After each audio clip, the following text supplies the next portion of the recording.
حين ولدت طيب. بله سلام علیکم، بفرمایید.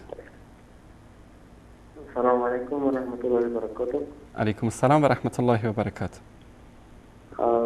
من خواستم با آقای انصاری صحبت بکنم. شما دارید با من صحبت میکنید. خودتون رو معرفی کنید، از کجا زنگ میزنید؟ خوب سلامت باشید. است که انشاءالله. زنده باشید. من عبیدالله هستم، از افغانستان تماس گرفتیم. بفرمایید عبیدالله برادر عزیز. برنامه شما را دیدم.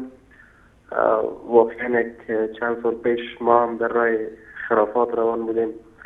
همین صوفیای خرافاتی و گمراه دیگه از اینا تسبیح گرفته بودیم، در موالفات ذکر اشتراک میکردیم و با بسیار دین است و میرای رسیدن به الله تبارک و تعالی.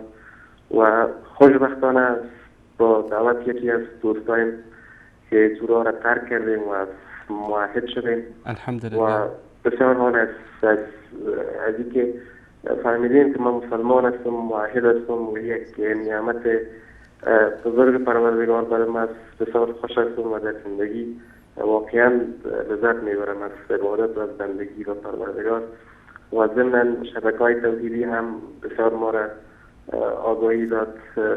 قبلا ما از توطئه روافض نمی‌فهمیدیم و البته شیعه و سنی با هم برادر هستند، اما در اصل کسایی هستند، آخوندهایی هستند که دین به نوبه خود تعبیر و تفسیر میکنن و شرک و مزخرفات و این مسائل برای مردم دعوت میکنن و واقعا مردم اهل تشیع و برادرای ما و بعضیشان به مشکلات مواجه هستند و واقعا بیچاره هستند.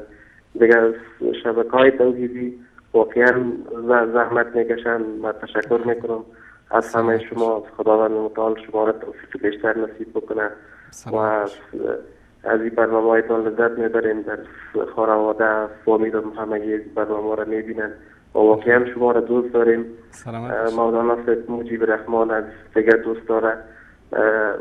واقعا خوش هستیم از این برنامه هایتان.